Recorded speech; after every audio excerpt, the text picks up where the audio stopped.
The year is 897. An accused man sits on the papal throne, awaiting his trial. White, gold, and red vestments adorned his body. Bishops and cardinals prepare the room. Even the Pope is present. But something's not right. Something's off. The accused man's eyes are clouded over. His skin is rotting. His heart does not beat. The ex-Pope Formosus sits, unable to defend himself, because Pope Formosus died 8 months ago, and now his corpse is on trial.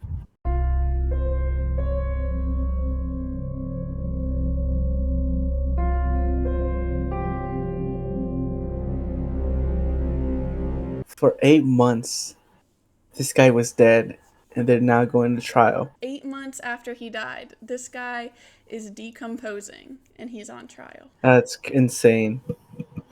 I'm Bear, back with another episode of the Not So Dark Ages podcast, the podcast where we decipher some of the most interesting parts of the medieval world.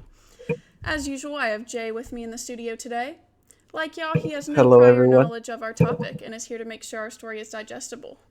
How are you today, Jay? I'm doing pretty good. Good. As I mentioned, our story today is about Pope Formosus, and this is the Cadaver Synod. Even the dead shall not rest. The Cadaver Synod itself happened in 897, but in order to understand the full story, I'm going to take y'all back to before Formosus became Pope. Most of this pre-trial information is known because of Liutprand of Cremona. Liutprand recorded European history from his perspective in his book Antipodes. Another valuable source for this background information is Michael Edward Moore and his work The Body of Pope Formosus. With that, let's get into it. Our location is Europe during the later Carolingian age. Quick question. What is the Carolingian age? So Carolingian, as in the Frankish Carolingian dynasty. Many rulers of this noble family had the name Charles. The most famous of those would be Charlemagne. So the name just comes from the Latin version of the name Charles. Gotcha. The year was 875. The Holy Roman Emperor Louis II of Italy dies. Formosus, who is one of our main actors today, at the time was just a bishop.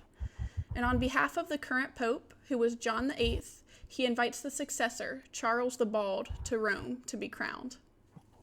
Well, many citizens felt that the successor should have come from Louis II's other side of the family, not the side that Charles the Bald was from. So in fear of those people's retaliation, Formosus and some others fled to Tours, which was up in France, so above Italy. When Formosus refused to return, even after being ordered to do so by Pope John VIII, he was excommunicated. What does excommunicated mean? It essentially means he was kicked out of the church and the religious community, meaning he was removed from his role as a bishop. He was excommunicated on the grounds of fleeing his diocese, so that's like the area that he oversees. So they're basically saying he did not complete his role as a bishop, and therefore he is no longer allowed to be a part of the church. Gotcha. He was also charged with a bunch of other charges because of this. So let's fast forward 6 years to 881. During this time, Rome, home of the Vatican and Roman Catholic Church, was desperately clinging onto its authority. But the dynasty was crumbling, and with it, the legitimacy of the church. Rome was constantly attacked by Muslim and pagan forces. For years, Pope John VIII begged King Charles the Fat to bring his troops to defend the Papal See, also known as the Holy See, from invading outsiders. In 881, Charles finally made his way to Rome, insisting that he be crowned emperor. It was the Pope's responsibility to crown the emperor, and so John VIII complied. It was Charles the Fat's goal to reunite the empire, and having the Pope's support was a big part of that. Peace did not last long, however, as a couple months later, John VIII was poisoned by relatives. He was then struck with a hammer until his skull was bashed in, and he died. This was an assassination by his opponents. But remember this event. It's going to become crucial to the synod later in our timeline. Whoa. Yeah, By his own relatives. By his own relatives. Wow. It was a wild time to be alive. Times were tough back then. They were, especially if you're a pope, which we'll get into in just a minute. In order for us to understand the political and religious landscape of the time, let's go through the popes following John VIII. This timeline is again from Liutprand and Moore. The next pope was Marinus I. He dropped the charges against Formosus and allowed him to return as Bishop of Porto. So basically he was unexcommunicated from the church. Around the time Charles the Fat finally united the Carolingian Empire in 884, Marinus died of natural illness.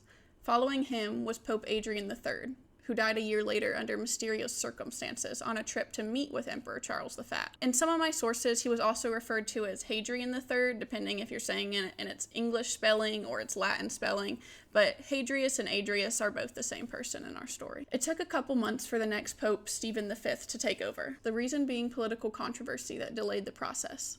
Based on my findings, he was not originally accepted by Charles the Fat, but when the emperor discovered how much support he had, he let it go.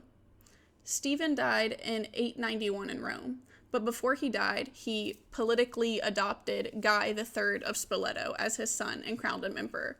Yes, the guy's name was actually Guy. At this point, the Carolingian Empire was incredibly fragmented, so Stephen V did this in order to get favor and support for Rome. And I don't know about you, Jay, but hearing about all these popes make me want to stay far, far away from the papacy. Yeah, I would not be near all that mess. They're all dying under mysterious circumstances. It's all a little too suspicious for me. As historian Amelia Soth puts it, in this era, being elected pope was a little like being diagnosed with a deadly disease. I mean, imagine if every time we elected a president, they died before the end of their term. I feel like voting numbers would go down, and people would be claiming corruption and assassination left and right. After Stephen V, we have our old friend Formosus come back into play. He was an underdog and not expected to become pope, which made sense given his history with the church. But surprisingly, he was elected. During his time, he crowned Guy III's son Lambert as co-emperor and began working with the King of Germany, Arnulf. In 896, Formosus passed away, likely from old age, but there were rumors at the time claiming it was poison. And at this time, he was buried in St. Peter's Basilica in Vatican City with other past papal bodies. Now hold on to your hats, everybody, because now we're getting into the good stuff. So after Formosus, Stephen VI was elected pope. According to an issue of the Catholic Layman, which was a newspaper from 1854, it was mid-897 when Pope Stephen VI ordered Pope Formosus's body to be dug up, clothed in ecclesiastical garments, and put on trial. Let's think about this for a minute. This guy has been dead for months, is actively decomposing, to the point that attendees are having to hold him up or he would collapse. And he's being put on trial for perjury, oath violation, and illegal acquisition of the papacy. This guy could in no way defend himself or even had any idea what was happening. And just imagine the smell in that room. I just wonder why they did this. What's the purpose of digging up the corpse? Like, they're not alive. I just don't get what was going through their heads for them to like, yeah, it's a good idea. Let's dig up the corpse and put them on trial. Was it like a soul thing? Judging their soul so their soul wouldn't go to heaven or something? I don't know. Like, I just don't get it. Why they would dig up a corpse and put it on trial and then put it back in the ground, I'm guessing.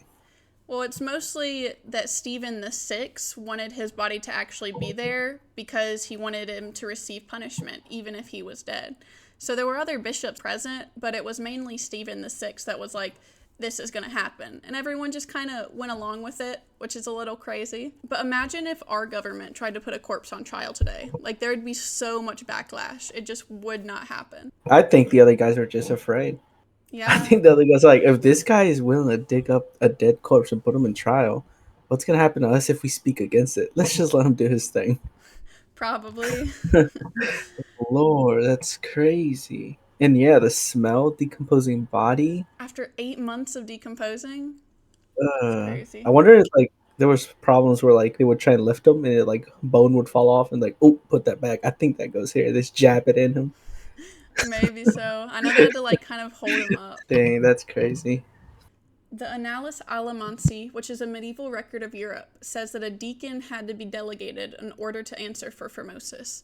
So in this image I sent you, I'm assuming the deacon is this guy that's kind of dressed in all black robes standing beside him. You can see that Pope Formosus sits in his white, his gold, his red robes, but he's decomposing. And then you have Stephen VI over there pointing at him, accusing him. The deacon was there to speak for him, like represent him?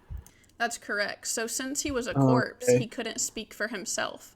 So they had someone appointed that basically was his voice, even though they couldn't actually talk to him like, say, a legal counsel would today. This text also says that Formosus still had blood flowing from the Pope's mouth, as if he was still suffering.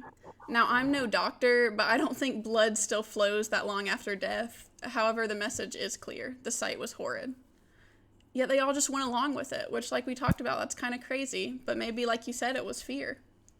One priest present, Auxilius, says that Pope Stephen VI acted like a wild beast, unmindful of his humanity, which would also support your point that maybe they were just scared of what Pope Stephen VI would do to them. Amelia Soth of JSTOR Daily says that in the middle of the trial, an earthquake shook the room. The Catholic Layman newspaper, which was published about 1,000 years after, claims that this earthquake was a clear sign from God.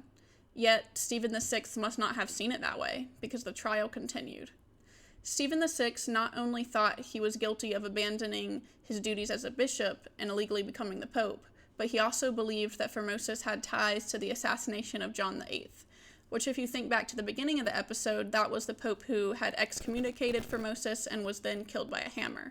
So John VI believed that Formosus had ties to the people that ended up assassinating John because he was upset that he got excommunicated. In the end, Formosus was found guilty of all charges, thus making his papacy and all acts as pope null, void, undone. However you want to say it, his papacy was invalid. Sources disagree on just how many fingers were cut off as punishment. Liutprand claims it was 3, while Priest Auxilius claims 2, but what all sources can agree on is afterwards he was stripped of his white, gold, and red garments, dressed in rags, and thrown into the Tiber River. This was an intentional move, as casting someone into the Tiber was something that Romans had done for centuries to their criminals and the condemned. It was a symbol of permanent exile from everything. So you had asked, why would they dig up the actual body for this trial?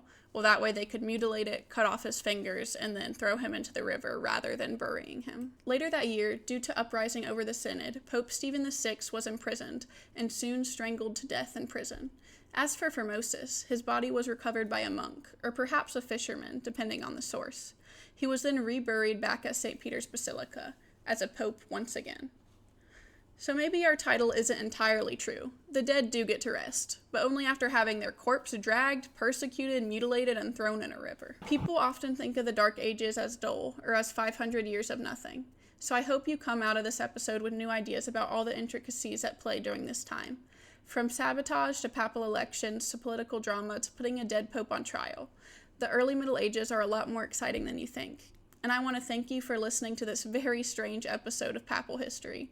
And thank you, Jay, for joining us tonight. Once again, I'm Bear with the Not So Dark Ages, and this was the Cadaver Synod. Even the dead shall not rest.